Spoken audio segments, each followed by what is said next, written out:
Innerfire Podcast. We are glad you are with us today. We know that you're going to enjoy our guest today, who is Richard Williams. He is the president and CEO of Lineage. He began with Lineage in 1984 as the janitor. It was a family business that he has worked his way up through.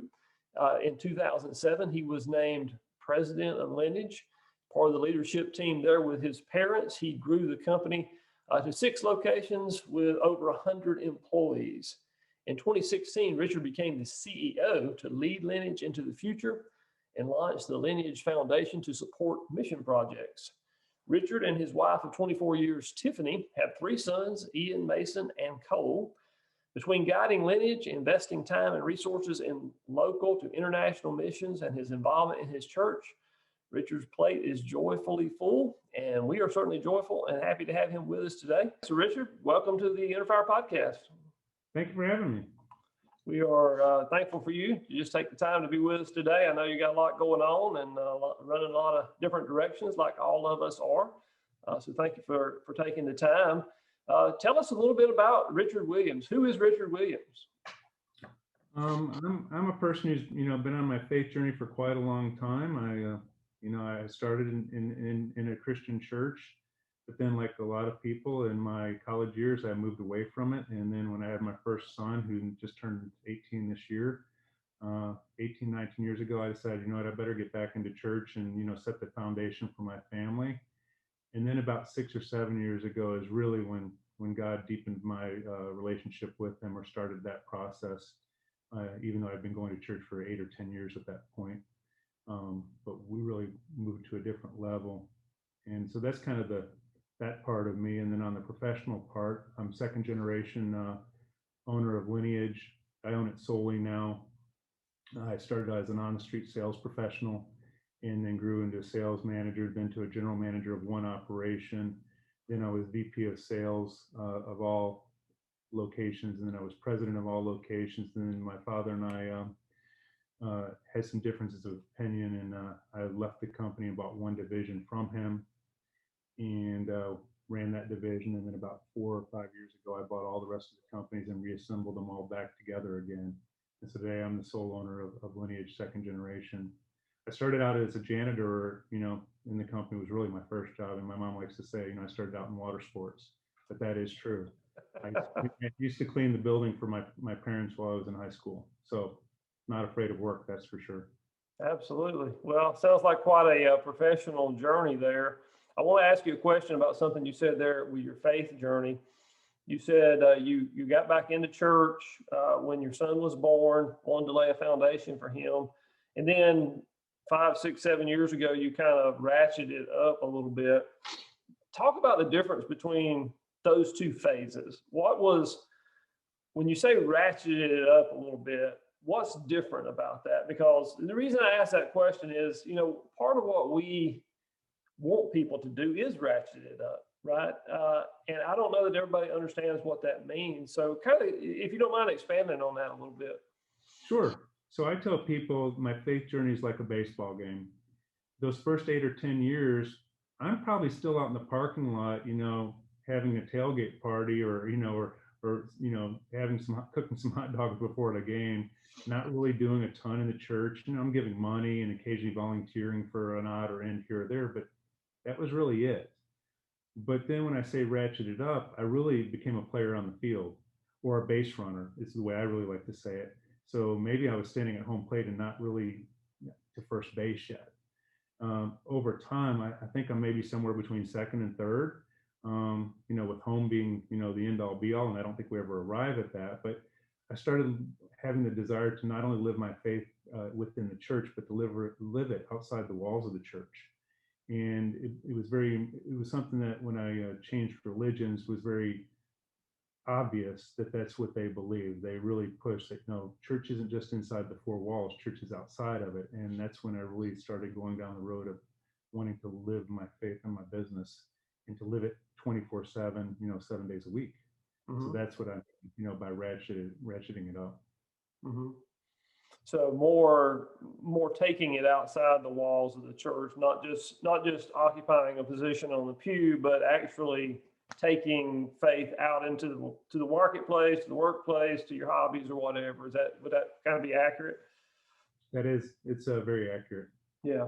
I noticed, one of the things that, and I want to get back to your specific testimony in a minute, but one of the things I noticed when we were together in Phoenix was a few weeks ago, I said that like everybody knew we were together in Phoenix, but we were together in Phoenix a few weeks ago at a conference talking about some of the cultural challenges that we're facing and how those impact the businesses that we run and life in general in the United States. And one of the things I kept hearing you say was what you just alluded to there was integrating your faith, and what people should be integrating their faith. And of course, that resonated with me because of what we do. Maybe you could expand a little bit more, even in what you have on what integrating your faith looks like for anybody, a business owner or anybody else. Sure. So a lot of times people that are, maybe already, in the game at church, they still compartmentalize their business separate from their church life, even if they're pretty integrated, even if they're doing mission trips or volunteering a lot or talking to people about Jesus. But a lot of people believe that you have to separate your work life from your church life. And I believe, when I say fully integrating, I believe that your church life is your work, your church life and your work life are one and the same. Uh-huh. Because many Americans, unfortunately, aren't going to step foot into a church anytime soon because they've been hurt by different Christians and by people that want to tell them why they can't belong versus they're a welcome member in the family. And so by integrating it into my work life, it's really the opportunity to show people that may never step into a church, or maybe we're the catalyst because they see how we live or how we run our companies, that now they'll take the step and say, well, I maybe want some more of that, or I want to, see more about that because I like how I've been treated at work. So that's what I mean by integrating it all the time. When I came back and brought all the companies together, it wasn't for the purpose of me having a bigger house, a bigger car. It was really about having resources to integrate my faith further and over a lot larger audience, meaning I now very shortly with an acquisition we're doing, we'll have 150 employees plus their families. So maybe all in we control, or not control, that's a bad word, but maybe all in we have a chance to influence 600 or 700 people. And so I want to be a light for God at my work. And it was one of the most exciting things for me when the companies came back together, is to be able to do that, to show people that side. And I was different when I was with the companies and when I came back. Previous to coming back, my employees would have said, as the vice president of sales, they might have called me selfish, they might have called me greedy or chasing the American dream, or as I kind of call it now, the American fallacy, which is, bigger house, more money, more cars. When I came back, I was really a person that was really chasing after God or chasing that. And it's really why I do what I do now, because I have the opportunity to show people that and to take the resources that I'm blessed with now and make a difference in our community, in our nation, and in the world. And so that's really what drives me now. So you said something interesting there. The American dream, as most people would call it, you call it the American fallacy. Why do you call it that? What's behind that? Well, what's behind that is when I went on my first mission trip over 7 years ago, I was in Belize and I was worshiping with the Belizean people. And there was probably 50 or 60 of them, maybe 70. And they were singing to God. And I can tell you, in most churches, those 70 people could outsing a church of 500 or 600. They were all in for God. And I came away from that first trip thinking, for people who have so little or have nothing, meaning economically, they basically just have the basic needs. They have everything. Because what they have is a relationship with God. And they don't let a bigger car or a more expensive mortgage or things get in their way of their relationship. Where in the American fallacy, we put a lot of things in the way of our relationship. We buy a house that's maybe too big, or we have fancy cars that have payments, or we have multiple houses. And those are the American fallacy because they really don't provide happiness without God. If He's not at the center, you're never going to be truly happy with things. And that's why I call it the American fallacy. Absolutely. Well, I totally agree. I know some of these questions that I'm going to ask you here may seem rather basic, but I think sometimes we lose. Um, we say things sometimes, but we don't know what it looks like in reality. You know what I'm saying? Sure. So you're talking about a relationship with God. Most people who go to church would say, "Oh yeah, I got a relationship with God." But from your perspective, what does a relationship with God look like versus anything? Not versus anything. Just what does a relationship with God look like to you? So, previous to getting into the game, if you will, like a lot of church people, you go on Sunday, you spend your hour and a half in the pews, you're like, check the box. Me and God have a relationship, and then you wait 7 more days and you go back. To me, through C12, I came to really understand that a real relationship with God is every day and pretty much kind of all day, if you will. So I start my day every day with Him. I work out first so that I make sure I'm awake and alert and not sleepwalking through my time with Him. But the very next thing I do after I shower is to have 30 minutes to an hour with Him. I'll read, a couple of chapters in the Bible, if you will, or like maybe say, Acts 1 and 2, and I'll read something else that's positive, and then I'll journal. I'll talk about what are my blessings, and then I'll just sit back and quiet and listen to what He has to say to me. Some days it's crystal clear and it'll be like, here's what I want you to do, or here's a direction you need to go, or here's an answer to a question you have. And other days it may not be, but it just fills you up with the ability to have, people talk about having an overflow. It's like overfilling a glass with water. When I start my day that way, I'm filled up because our employees and people around us need us to be able to pour something into them. And so if you don't start there and let Him fill you first, what do you have to pour out? And so that's what it means for me is to have that kind of relationship. I try to sometimes, not every day at lunchtime, to read something positive or a devotion. I don't do that all the time, but I probably do it a couple of times a week. And then I try to end my day there because I just want to be in constant communication with Him, because at the end of the day, you know what, I can take my own path. I'm likely to walk 10 miles to accomplish something He can make happen in 100 yards, if you will, because if I listen to Him, I'll take the straight way and not wander around lost in the desert. Right. Very good. Now you talk about filling up so that you can pour out onto other people. I was reading an article about your company or an interview with you back in 2018. You were talking about caring for the people at your company.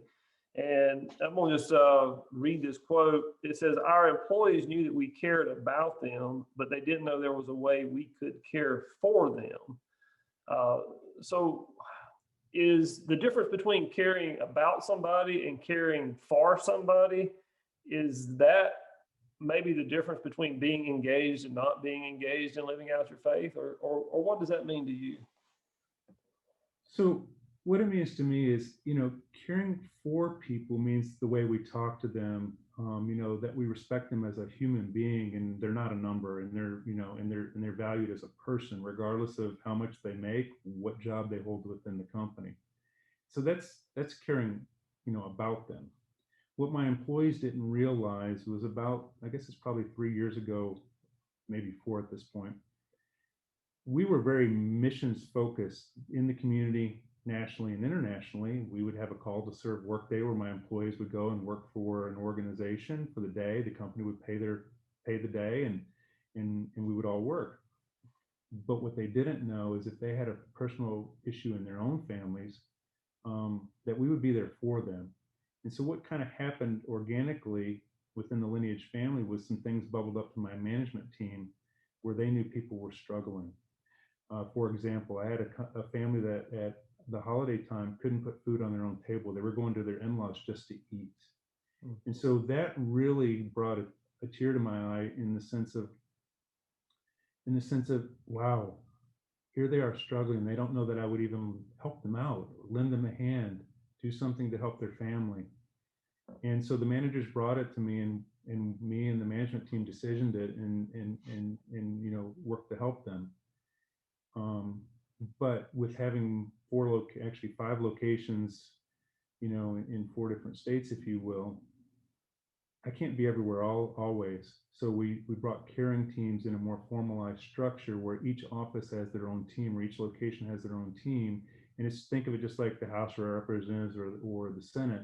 You have people that represent kind of your people group. So I have somebody who represents the sales department, maybe somebody who represents the administration side and in service, because we want to make sure everybody has a place at the table.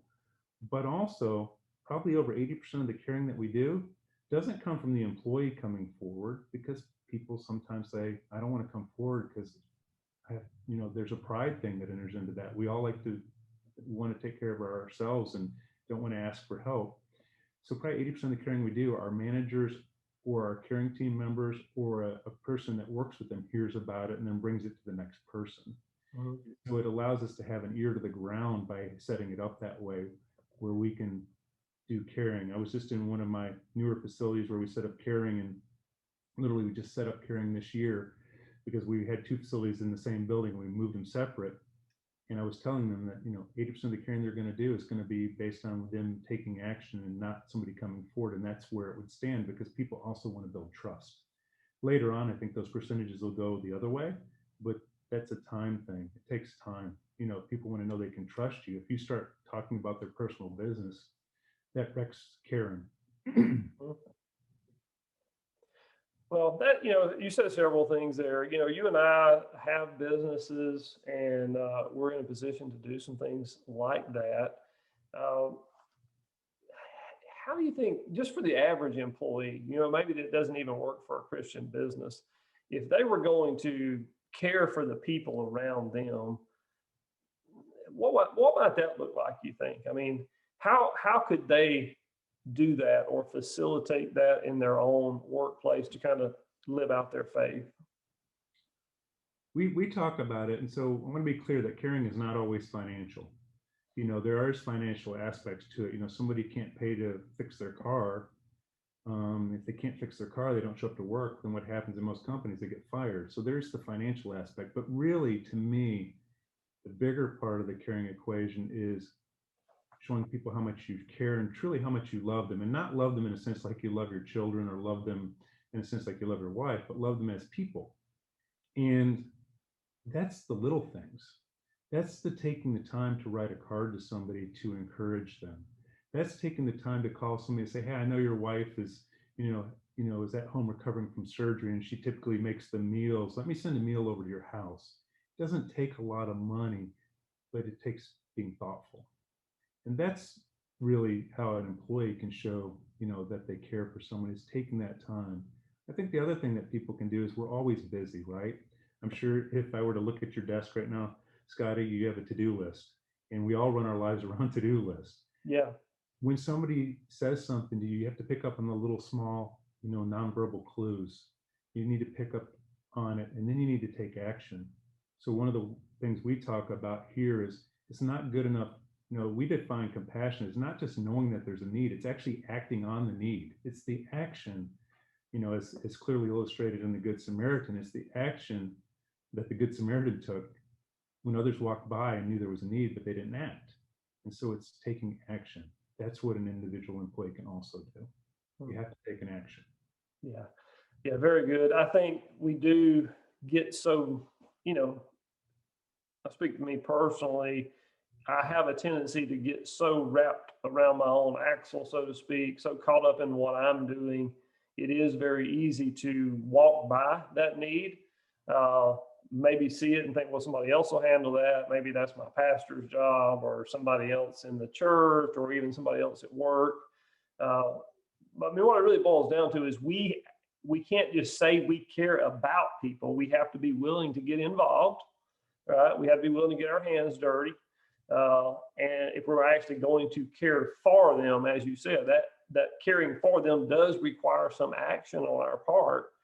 And I think that's kind of what separates the two. And I think you gave some good advice there, because I don't want people thinking, you got to be a business owner to do this, or lead you don't have to be a leader really in any context. It doesn't take that. It just takes seeing a need and being willing to get involved to fulfill that need. Like you say, it could be something, it could just be an encouraging word. It doesn't have to involve finances or anything like that. Um, And so you know, that's very good. Go ahead. time is a great gift, right? And sometimes just giving time. So I'll give you an example of where I failed, because hey, I'm not a perfect person, and even though we try to live caring culture in this company, we fail also. But you know, it's recognized when you fail and doing something about it. So at about the 10th anniversary, I think it was the 10th anniversary of 9/11, one of my employees walked in my doorway and was telling me about it. He actually served at Ground Zero, clearing away the rubble for an extended time, and it actually caused him to have cancer. Hmm. And he said that to me, and I'm in my busy world, wrapped around my own axle or my own to-do list, as you said, and I missed it. I didn't engage the conversation when I should have. Hmm. Now, thank goodness my conscience or the Holy Spirit got a hold of me and I realized my shortcoming. And I went back the next day and I said, you know what? I would like you to tell me more about what that was like. I'm sorry that yesterday when you were talking about it, I missed it. I didn't give you the time of the day that this deserved. And would you tell me about it? And so I was able to re-pick it up a day later and admit my shortcoming, but still go back and show them that I cared and that I was engaged. Hmm. And so it's not too late, but obviously be better if we recognize that that's where I fell short personally. And so I talked to my management team and to our employees about put down the to-do list, and when you know there's an issue, engage the person. Hmm. Very good. Tell us a little bit about what you do as a company to care for people. You got some programs. You mentioned some mission stuff that you're doing. Kind of expound on some of the things that y'all do with your, maybe outside just your caring teams, but other things that you do in your company to show the love of Christ or to kind of be the hands and feet. Sure. So within the caring realm, I think it's natural for a lot of companies to start caring from from a reactive perspective. Like I had a need that an employee couldn't put food on the table. That's reactive. So there is the reactive point to caring, but now where Lineage is going, we're going more on the proactive side as well. For example, we sponsor Weekend to Remember, where we will pay the fee for employees to go to a marriage counseling weekend, or a marriage seminar is really what it is, weekend. And so our company will sponsor the fee for them, and then we'll also pay the hotel room. They get to go and have a weekend away as a couple and to work on their marriage. That's proactive, right? We're not waiting until somebody's headed for divorce court. We're helping them be a better married couple. We have chaplaincy, which is also, in itself can be proactive and reactive. The proactive side is the chaplain can talk to people and just get to know them and offer advice on some smaller items, and that's proactive, or offer advice on even larger things like, hey, I think I'm starting to get addicted to gambling, and offer resources for that before the person becomes a total addict or before they lose their house because they've done too much of it. There's also the reactive side to that is, hey, I had a family member die and I need some counseling, or I've now lost my house because of gambling. I need some help. And so we've really tried to look at being, more proactive as we're going on this journey. Because, when reaction happens, lots of times there's more destruction when you get to react to something than when you're proactive and you headed off of the past.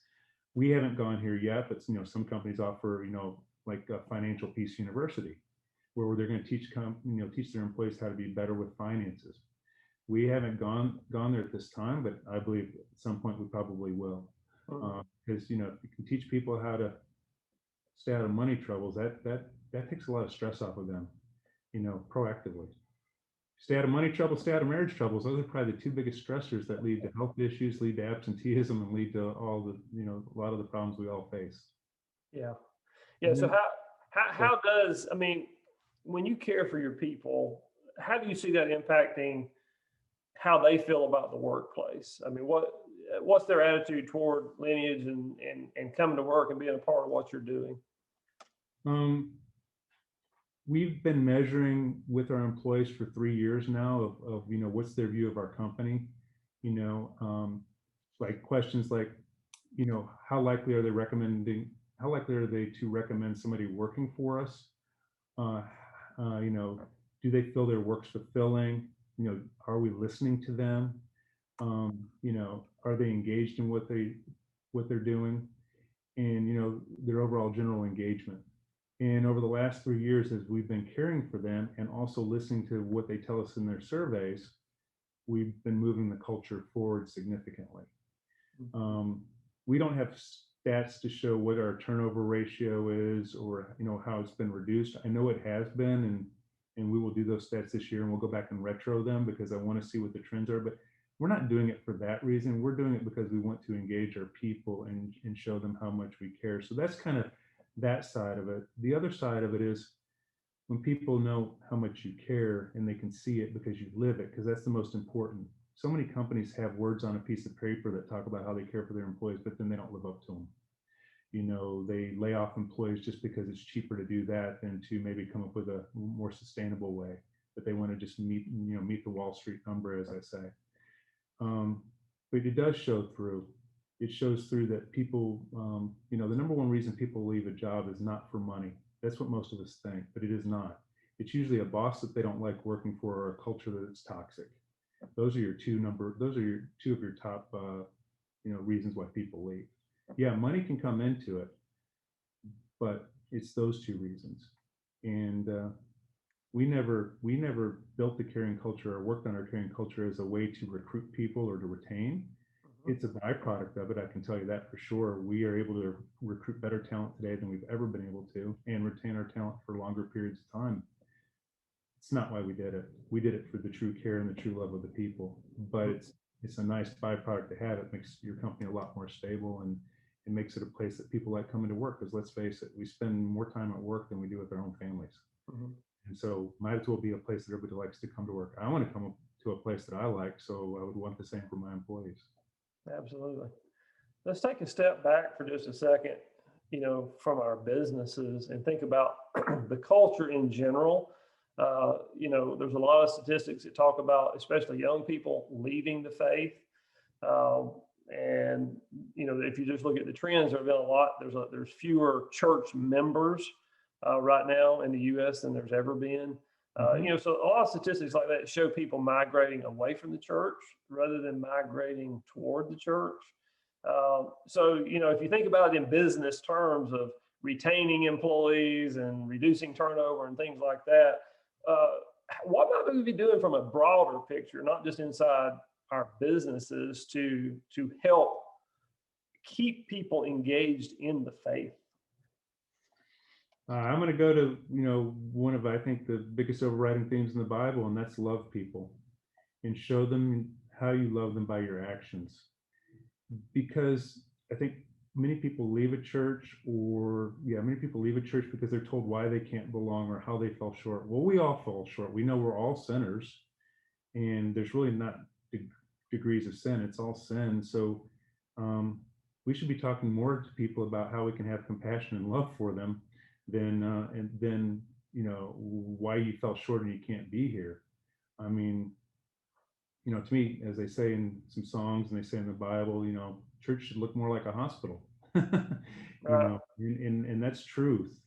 But I think so many people just want to pick a stand, either politically or inside the rules of the church. And many of the rules of most churches were thought up by man, not by God. And then it's their interpretation.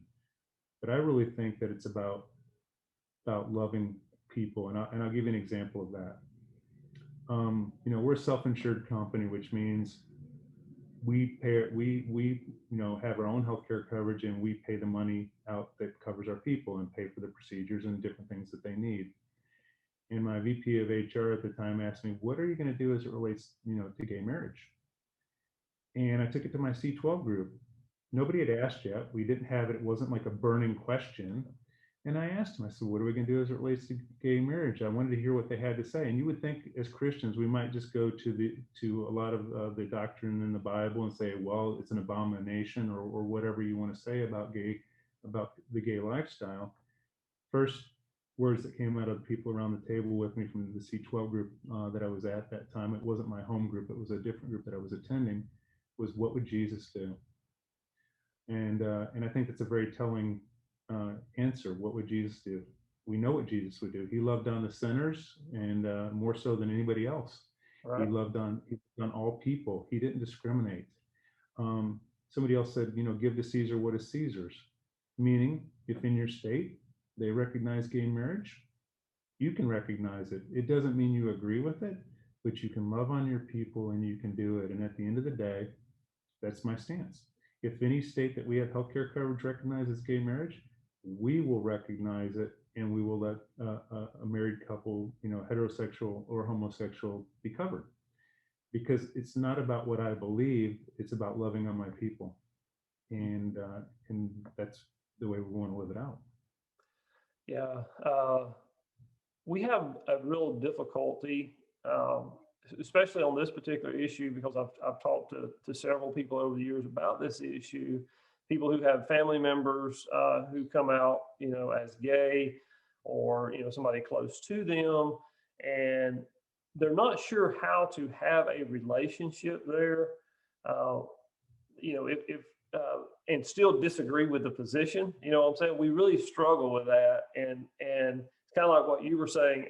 It tends like we want people to really know, hey, I disagree with you, more so sometimes than we want them to know that we still love them in spite of the disagreement. And so I think that your position there is good, in that you're still showing people you love them, right? You're acknowledging. You have, I'm sure you have acknowledged, as you just did me, that you don't necessarily agree with the choice or the lifestyle or what the state has set up, but it doesn't mean that you stop loving people, right? And so I don't know if you have any further thoughts on that, but just how we continue to love on people even when we disagree with them. Yeah, I do have further thoughts. I mean, I know that I definitely have people that are gay in my company. Some of them have told me. I think more about how I love them. I don't really think about my position on it, because you know what? Here's where I've come to on the subject matter. It's well above my pay grade to either think about, did they choose the lifestyle? Were they born that way? And I have my own view of that, but I'm leaving that to God. I can just love them, and that leaves me in a better place. And that's what I'm going to do. I love them as much as I love any of my employees, and there's no difference for me. So that's how I view it. It's not where I was always in my life. I was in my high school years, when AIDS came out, when I was in high school, I would say that, God brought down the plague on the people and they deserved it. I am not there today. Thankfully, I've grown a lot since then, but that's where I used to be, but it's not where I'm at today, and I haven't been there in a long time, even before I kind of had a deeper relationship with God. But I'm going to love them and love everybody to the best of my ability. That's where I want to be. I'll leave it up to him to decide what it all means at the end. Very good. Very good. You mentioned the C12 group. We are both in C12 groups, obviously not in the same one, as we're in different locations, but I know the C12 group brings a lot of accountability and the opportunity to do what you said, go and talk to somebody and say, hey, what do y'all think about this, and get advice. What do you think for people who are not C12 qualified? You got to be a business owner and some things like that to participate. What should people be doing to have that same experience, you think? And just talk about the value of the accountability and whatever else that you get out of your monthly C12 meetings. I think, what people should be doing as it relates to, if they're not going to be in a C12 group because they're not a key player or they're not a CEO, is too many Christians are silent. Be willing to live your faith. Don't be ashamed of it. Be willing to live it, and live it out in the most positive way that you can, and live it at live it in your home, live it in your church, and live it in your work life. I don't mean walking around the office thumping on a Bible. It's more of your actions and how you carry yourself than just starting to quote Bible verses or to put those on the bottom of your email. You won't see a Bible verse quoted on the bottom of my emails. It's not because I'm ashamed of God. He's on my website, but God is not my marketing guy. I don't put him on my business card and put him on all my emails because I want people to buy from me because I believe in God. I sometimes joke around and say God's my recruiting guy, because it seems like since we've gone down this path, we recruit a lot better. We get better talent. We can't always pay what, say, a Fortune 500 or a Fortune 100 will pay, but we often get that kind of talent because we have a culture that people want to live in, from that perspective. So that's what I would say. Live it out. Too many of us are silent in our faith. You Mm-hmm. know, if we lived it out more as Christians, we'd have a seat at the table, and we're giving up our seat to other positions because we're not willing to at least say this is what we believe in, or this is what we stand for. And I think it's more important to say what you stand for than always what you stand against. From No, that point of view. absolutely. On the C12 front, yeah, C12 is a great organization. It's been a tremendous blessing on me for the last 4 years. There's an accountability aspect to that where you're being accountable to the fellow people that sit at your table.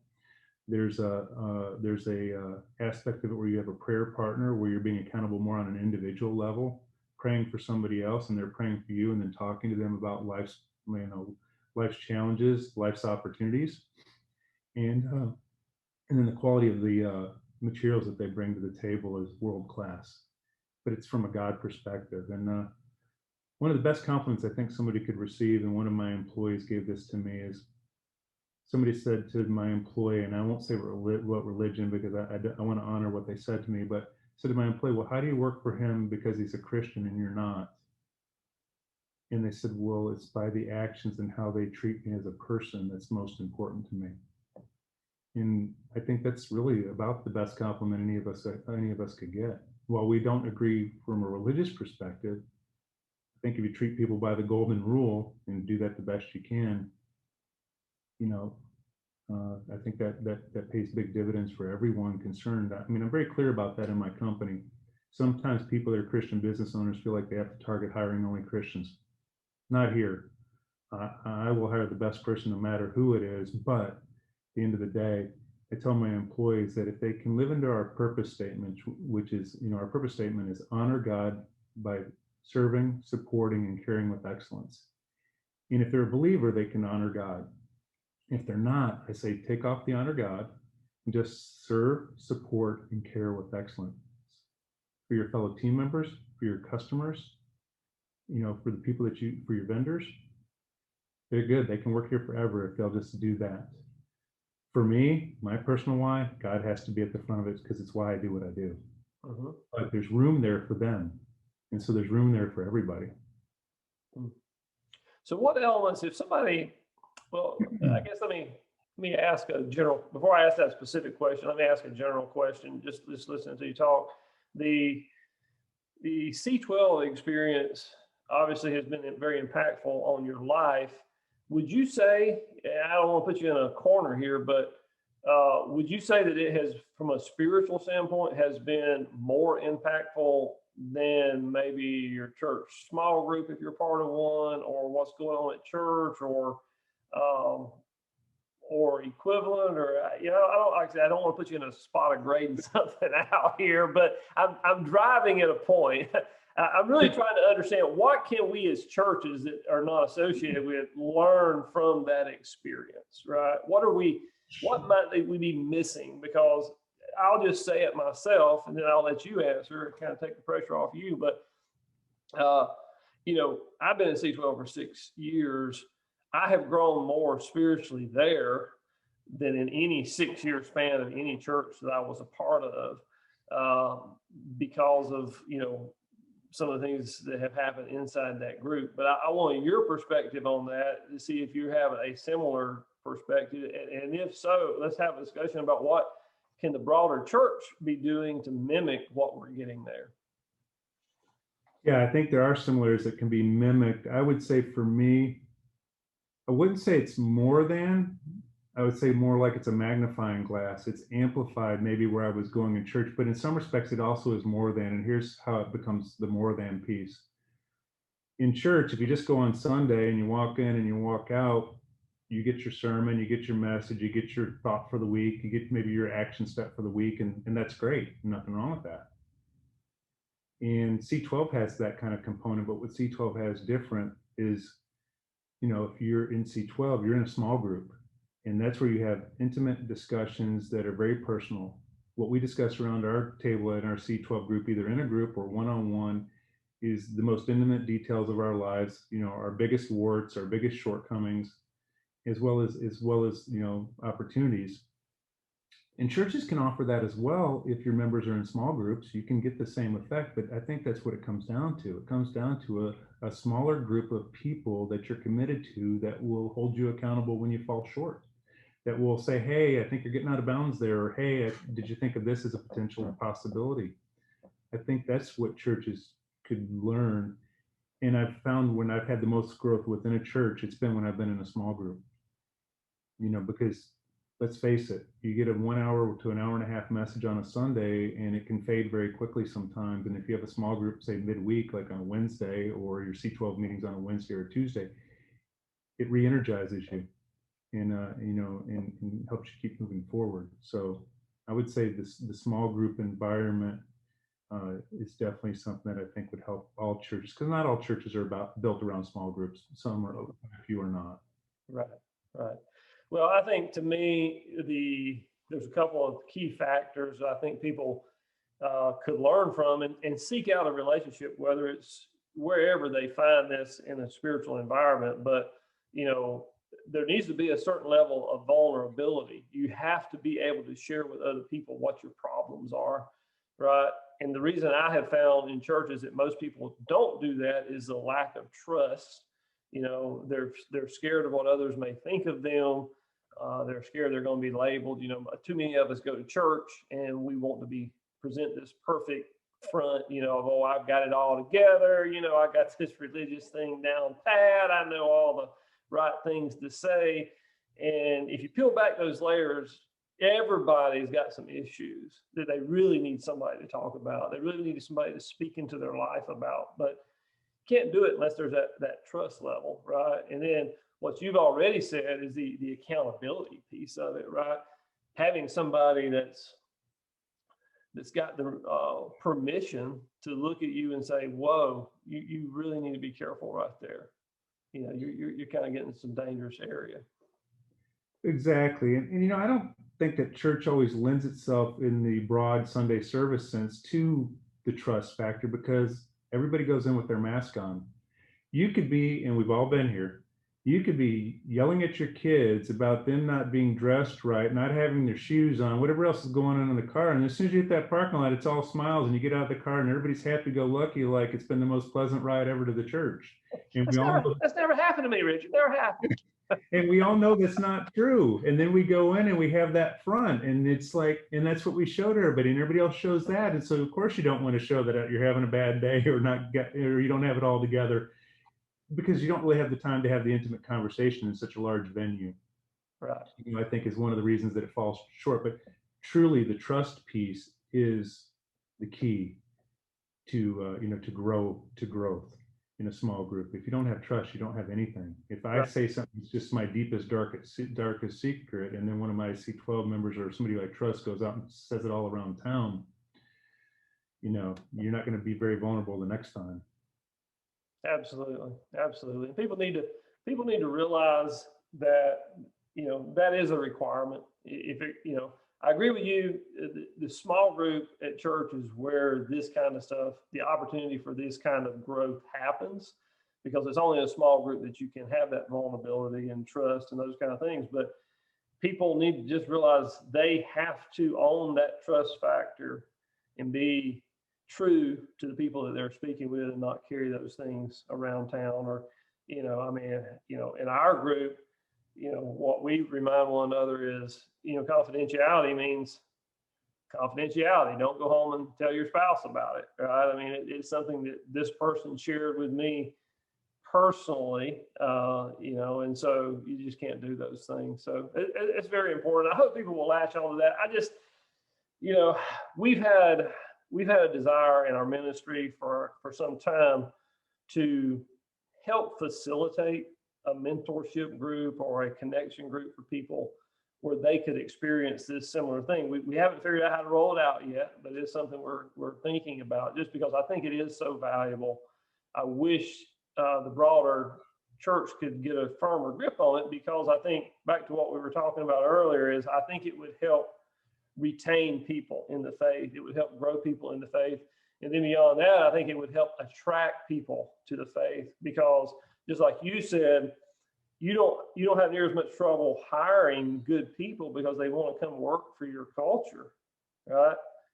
If the Christian culture exhibited those same things across the board, I think people would want to come and be a part of that, right? And so we got a little work to do there. Yeah, we definitely do. And I think also that trust is built up over time. That's the benefit. I mean, people don't always pour their guts. For example, when I first joined C12 and we're around the table with guys, I wasn't talking about the most intimate things or my biggest warts. But then somebody else at the table would put it out there because they'd been there. And then they would talk it through. And then I was getting counseling, even though I didn't ask the question, which was great. But over time, I built the trust where my C12 team and those close to me in that group know everything about me. If I got hit by a bus tomorrow, there's no skeletons in my closet that they don't know. Yeah. Because we have that level of trust. That's the best of all possible worlds, Richard. When somebody else has your problem and they ask it so that you don't have to reveal your problem, but you give the same advice. I mean, that's yeah, that's pretty good. It is. Well, that's I hope people will seek out that, and I do think there's a lot of valuable things that people can learn that then empowers them. I think if you can build those kind of relationships, it helps you go out and then live out your faith because you see you're not alone in this battle. You know what I'm saying? So all that's very good. I want to ask you a little bit about your personal time. You've already told us, about your morning routine, your time with God, your prayer, your listening to God, which I think is very, very important and very good. What about just in general about, balancing your time between work and family, responsibilities, maybe with your church or just other, mission work, whatever you're doing from a spiritual standpoint? How do you make those decisions and balance those things? Because I know a lot of demands on your time. Well, first and foremost, I'll acknowledge that I'm 52, going to be 53 in August. I have been a workaholic for my whole life up until probably my late 40s, maybe 50. And what I mean by that, work 60 to 70 hours every week, Monday through Sunday, every day pretty much. Go on vacation, take my laptop, all of that. But what I've been working on over the last couple of years is I know my life is out of balance. Being a hard worker is one of the greatest gifts that God has blessed me with. But as Spider-Man says, with great powers comes, great responsibility, I think is the paraphrase of that. With a great gift like being a hard worker, it's also possible to abuse that gift. And I've abused it for a long time. So about 2 years ago, I said, you know what, no more on Sundays. And maybe last year, I maybe was able to accomplish that about 95% of the time, but that was a gigantic jump for me. This year, I'm working on no work on Saturdays. Haven't totally accomplished that yet, but the number of hours I work on Saturdays has gone down from, say, 4 to less than 2 typically. And I don't work every Saturday now, and I'm working to get to 0 Saturdays. So I think what I've learned, and this is through C12, is you have a balance wheel, and you're looking at what your life looks like as it relates to your family time, your time spent around working out, time with God, just various different aspects. Very few people that own companies, balance their time well. Because what do? When a problem happens, we step in and we become the firefighter, and we just take it on and we work more hours. And so what I've really learned, and COVID has also helped with this, is to really slow down. And I've actually, while I do work some Saturdays, I'm down now to right at about 50 hours every week. Sometimes it's 51 or 52. Occasionally it spikes up to 58, but most of the time it's pretty much right at 50, give or take an hour. And that's a comfortable place for me. And it allows me to take those 10 to 20 hours and put them back into my family and align that better. To, take off work at 3 o'clock on a Friday and close the laptop, turn the phone off, and just, engage with the family. To my last vacation, which was just like 3 weeks ago, I made a conscious effort not to work. I only worked 30 minutes the whole time. Didn't answer a single email, but there was 2 small things I needed to take care of. But my next time I go, my goal is to not even work 30 minutes. And my goal for 2022, and I'll put it right here on the podcast, is next year is to take a 1-month sabbatical. Sure. Which, what does that mean? It means you're focused well enough and focused on the right things. And God also helps set that agenda for me. And you have the right people around you that you don't have to be doing everything all the time, that it can run without you. Mm-hmm. And what I've learned is I've worked 60, 70, 80 hours in a week. And our company has performed just as well when I've worked 50 as it has any other year when I worked far more. It's amazing how God just blesses things and you don't have to work quite as hard for it. Doesn't mean I think we all should sit home and do nothing. I don't believe in the lottery check principle, but I believe when you honor him and you're in tune with him, you get some opportunities or there's some things that present themselves that you would have missed otherwise. Mm. And it's really caused me to really look at my to-do list and really say, what's the most important things? What brings the most value to my employees and to the company? Not just doing something for the sake of doing it or doing something that really I should be delegating, right? Because sometimes we all just say, well, we'll do it ourselves because we think we can do it better. No, that's usually an employee issue if you don't have somebody you can trust to delegate that task to. What do you think it says, the whole workaholic thing? Because, I can relate to that. I have worked, too much in my career, and I have, like you, been able to scale back some now. But what do you think that says about our trust in God versus maybe pride in ourselves when we feel the need to work that much? Oh, I think you hit the nail on the head. I think we feel we're the ones in control of it all to the point that, hey, if I need to fix this, I'll work 80 hours. And so I think that's what it says. But I also think a key component to working proper hours yourself is to also make sure as you build your company or you build your team that you put the right things in place so you don't overwork your employees. So my employees all know that I've moved down to 50 hours. Now I'm watching their time cards and I'm working to help them make sure they're there because it's not good enough for me to work 50 hours and make all of them work 70, 80 hours, right? That's out of alignment. So I have some employees that are working too many hours and I'm having conversations with them and sometimes their spouses. I'm saying, hey, help me help them to get home. Because I don't want them here. I want them at your house. And I tease with one of them that I had this conversation with one of my employees' husbands. I say, hey, I don't want you guys to end up divorced. And if I start to cause that, you'll ask this person to quit my company. So let's get our hours in alignment, And so I say that tongue in cheek, but I do truly want them to be at home with their families. We can work hard, we can work smart, but we don't need to overwork. Well, if we're not real careful, the message that gets sent out is the most important thing is getting the job done, and we don't care what that takes, and you do what you got to do. And oftentimes that does come across as work, and nothing else is important. And, I would say the culture inside our own company has been too much that way at times. And, we probably still have some work to do there because there does need to be a balance, right?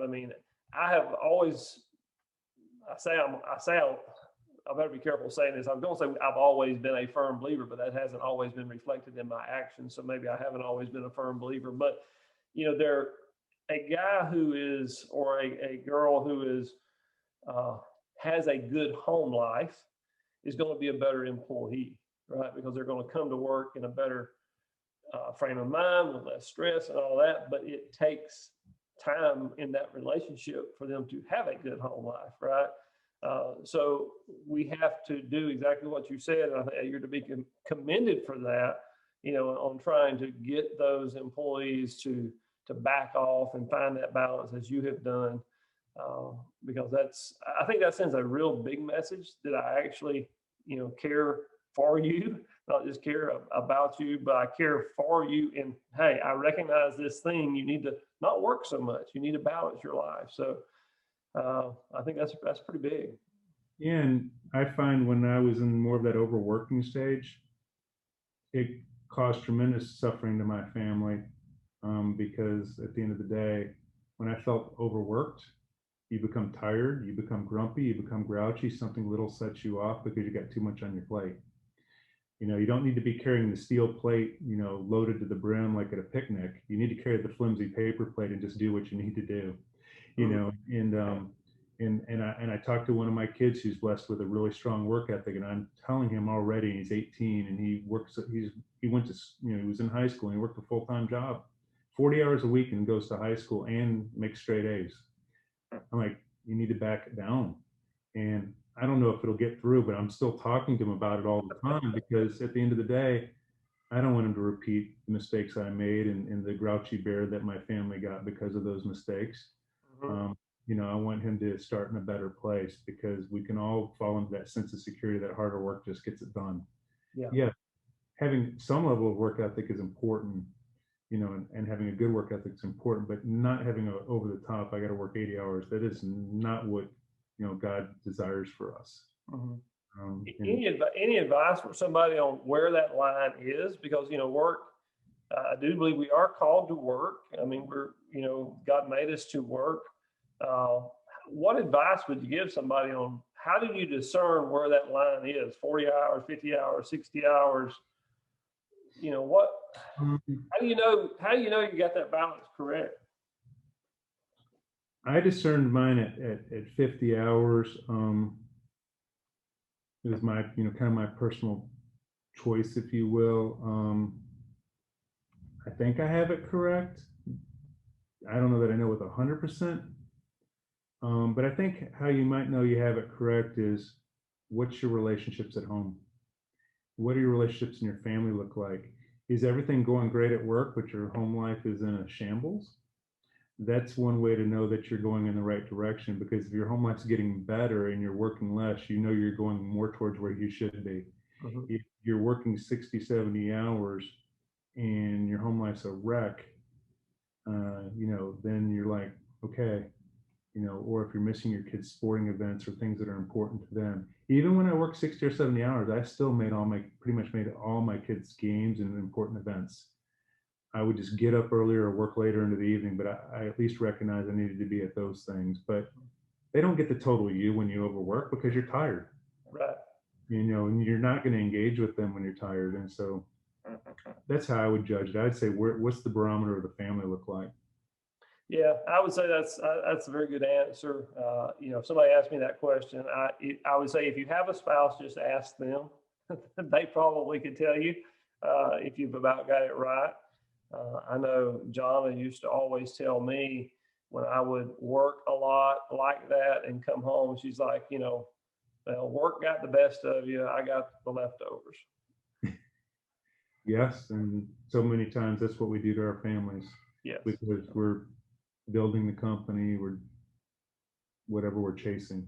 Right. And sometimes, in all honesty, and this is for me personally, one of the reasons I think I work 60 to 70 hours is pretty good at what I do as it relates to running a company. But, you know, it's easier to make yourself feel better when you're working hard in your company than it is in a relationship where maybe you're not measuring up.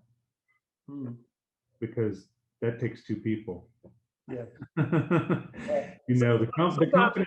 Sometimes at work and going in and telling other people what to do is a lot easier than going home and working on that two-way relationship where you can't just dictate, right? Well, that is exactly right. And if somebody doesn't get along with you at work, or they don't do what you want them to do, well, guess what? You can always get a new person. Now, I don't treat my employees like numbers, but it is a reality in an employer-employee relationship that can happen, but you can't really fire your family. And so, yeah, I think that's a key. Yeah, I totally agree. We've been going a little while. I did want to ask you about one other thing. I know we've talked a lot about bringing God into the workplace, integrating our faith. Maybe you got a story where you've maybe attempted to integrate God into what was going on and it didn't work. Have you got any kind of circumstance like that? And the reason I ask that is, you know, I think sometimes people just have a fear of failure. And so maybe you got a story you can share where maybe things didn't work out. You might even deem it a failure, but, you know, you went on and moved on anyway and maybe learned some things from it. You got anything like that you can share with us? Sure. When we went down the path to bring God into our company, it was about a 3 or 4 month engagement, and we used an organization called His Way at Work. So we really took our time And it wasn't just about bringing God into the company. It was about our purpose, mission, core values. It was about caring culture. So it was all that wrapped up. And in the beginning of the process, I told my employees that, hey, I can live with implying God, or I can live with putting him in our purpose statement, and I can go either way. But as we were going through the process, I felt like I really needed to be, his name in the purpose statement. And so I put that out in front of my employees, and it went over like a lead balloon.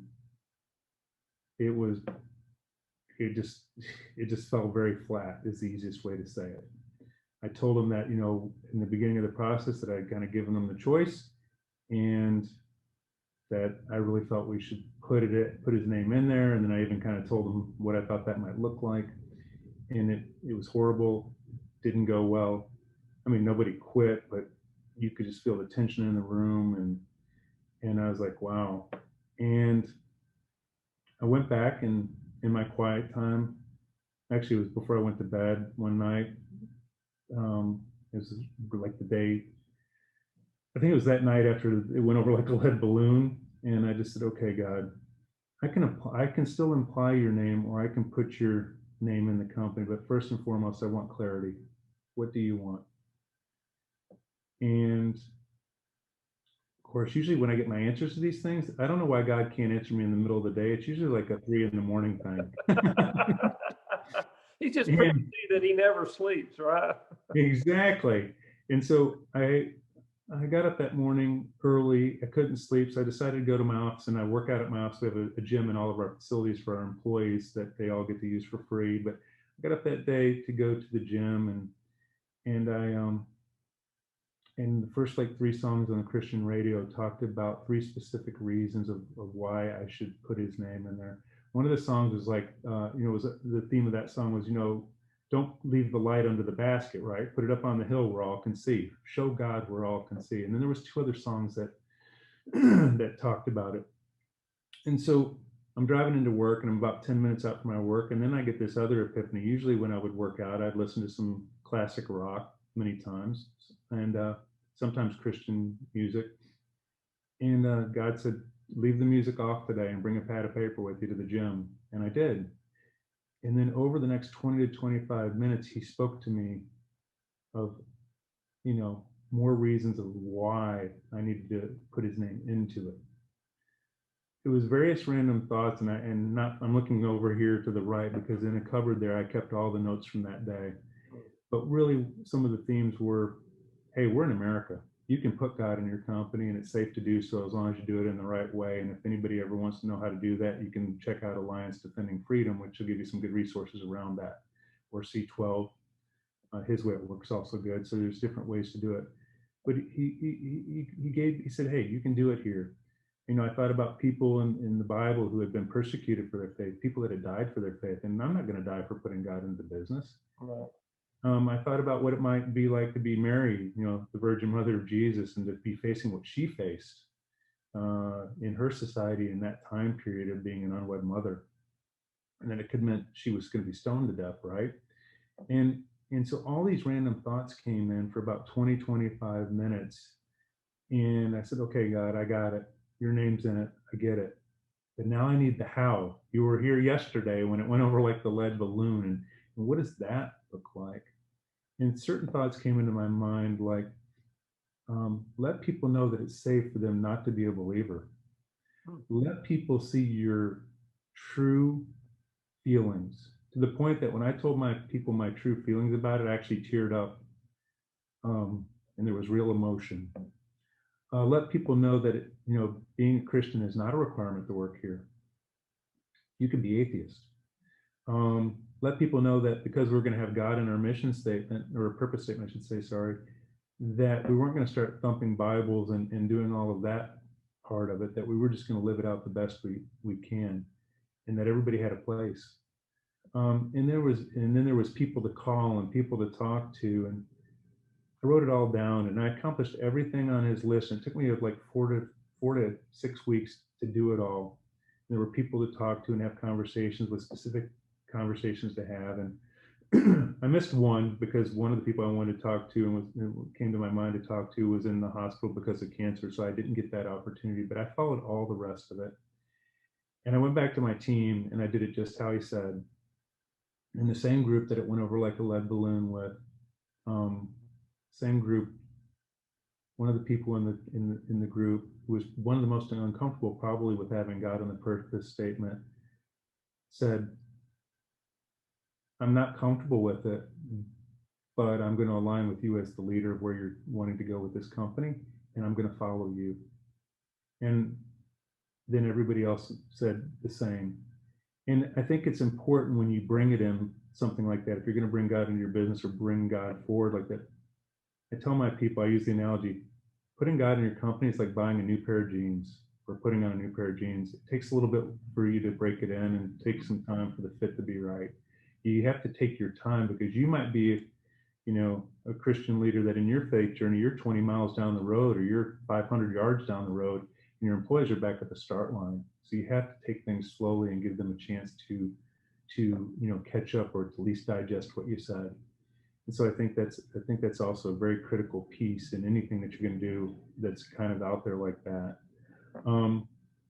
An interesting story that happened along this, I call it a God incident. It's not a coincidence. It's a God incident, as I call it. That morning, when God gave me the direction, the night before, there was a package on my desk from Amazon, and I half opened it. And I got to get home. I'm already working too late. I got to go home. I was still a workaholic at that time, but I still wanted to get home, and I half opened the package. And after all of that from God, I come back into my office and I finish opening the package. And in the package is a book from one of my employees. And the book was To Lead Like Jesus, which is a great book on leadership from a Jesus perspective. And they had inscribed a note to me in it. And here's how it all comes full circle. I should have opened that the day before, and I didn't. And I opened it that next day after God had spoke to me where I should be. And then the book title is How to Lead Like Jesus. And the employee that lined up first when I brought it to the group was the employee that sent me that book that happened to arrive on my desk the day before when I should have opened it, but then I opened it the next day and it all timed out. And so I didn't need any more confirmation, but I'm like, wow, God, you really outdid yourself this time. To have a book on my desk that says lead like Jesus, I think that's the exclamation point on it, isn't it? I think it is, yes. But really when we break that down, what does it mean? It means love your people, show compassion, have a family culture. That's what Jesus did. He had a family, he had his biological family, if you will, but he also had, the 12 disciples that were following him around that they became his family. And the love that he showed and the compassion, that's it. And I think if you do whatever you do with that at the front of it, always, everything else will just kind of fall into place. I think you're right. It's well said. I think for our listeners who may not be business owners, that same thing works for your next door neighbor, for the guy across the street, or the guy you bump into at the grocery that needs something that's been, just having a bad day or whatever it is. I mean, just love them like Jesus would love them, right? I mean, sometimes we make things harder than they are. We want to wrap it all up in something that seems difficult. But we would just love people and express that love to them by doing something, not just saying it, but actually carrying through, then I think it'd make a huge difference. And I appreciate that story. I hope it encourages people to, if you make a go at something from a faith-based standpoint where you're trying to integrate something and it doesn't go well, then don't, go back to God, just like you did. Go back and say, okay, I tried this. Let me hear from you and listen intently as you did. And he'll redirect. He'll provide the guidance that's needed. Yeah, he absolutely will. His timing is always perfect, and he'll provide that guidance. And, and the other thing I would tell people is be bold. Be bold as a leader to take your organization or to take your relationships with others to another level, and don't be afraid of that, because at the end of the day, we just implemented chaplaincy earlier this year and late last year, depending on my facility. COVID slowed us down in that. A lot of my leaders were unsure about that and where we could go. And I just had to say, well, I'm a leader and I know this is right for us. And now the stories that are coming from our employees, and we're going to put one of them in our newsletter in this upcoming month, of how that's impacted their lives. I mean, imagine this: you have an employee in your organization whose son is working in a landscaping operation on a commercial grade lawnmower, and a person's drunk driving and they lose control of the car and they hit him at, I don't know, 20, 30, 40 miles an hour while he's on a lawnmower, not even seeing it coming. And it almost killed him. And this happens to be an employee in one of my operations who speaks Spanish as their primary language and a little English. In our chaplaincy, we were able to call our chaplain and get to a Spanish-speaking chaplain and offer that to that family, somebody they could talk to. And I'm so glad we've had it in place. We've had suicides happen in our company to our employees where some of their loved ones have committed suicide. And it's a horrible experience to look at an employee and see them have a loss of a child or a loss of a family member to that. But when you have chaplaincy, you're well positioned, better than any other company, to help handle the troubles of life. If you don't have it, it makes it harder. And I told my management team when that particular incident happened, I said, this is one of the most horrible things we could ever deal with. But if it had to happen anywhere, I'm glad it happened in our company. I'm not glad that it happened to the family, and I'm truthfully not glad it happened to our company. But the point I'm trying to get across is we were there to be able to come around that employee with our chaplaincy and with our caring team. And so we were well prepared. Not saying we did it perfect. We'll be better the next time something like that arises, probably. We'll learn a few things, but we were able to show the love and to really show the compassion in a way that many companies just aren't set up to even handle. Right. From that perspective, and these things are real, and unfortunately, drug addictions and suicide are on the increase, and COVID has even amplified that more. For sure. Yeah, definitely. And I can just affirm what you're saying in that we have a chaplaincy program as well. And it has been, really a good thing for our employees because, you grow to a certain point. We have about 60 employees, and you get that many, somebody's going through something, on a regular basis. And so it's always good to have that resource available to them. So I totally agree. Yeah, as a good friend of mine said, you're either in a problem, going into one, or coming out of a problem. We're very rarely in a state of nirvana, if you will. We're either getting ready to head into one, or just coming out of one, or in the middle of it, right? That's right. And it's the same for our employees. Sure. Well, Richard, we're getting kind of at the end of our time. I appreciate you taking the time out of your 50 hours a week that you that you allocate. I appreciate you giving us an hour and a half of it, and I appreciate the stories and the wisdom. I hope it's an encouragement to people. I know it will be. And any parting words or anything you want to just share with us as we wrap up? I would say, my parting words would be: take a step. It may only be one step, and then take another, and then take another. And if you'll take small steps consistently, you'll go to where you want to be, whether it's personally, professionally, or within your organization as a leader. But we didn't get from A to Z in culture or the things that we're doing because we just, flew to the finish line. We just put one foot in front of the other and kept implementing things and moving the ball forward, if you will. And so I think the most important step is to take an action. Very good. Very good. Well, thanks again, Richard. We hope you have a blessed rest of the day and rest of the week. And we'll hopefully talk with you again soon. Hey, thank you, Scotty. I really appreciate the time and the opportunity to be part of your program. We're glad you joined us today on the Innerfire Podcast. If you like what you heard, then give us a 5-star rating if you would. Subscribe. That way you don't miss anything in the future. And hey, tell a friend about it. That's the way we can get the word out and help people to integrate their faith into their lives, just as I hope we're helping you to do. Y'all have a great day, and we will see you in a couple of weeks.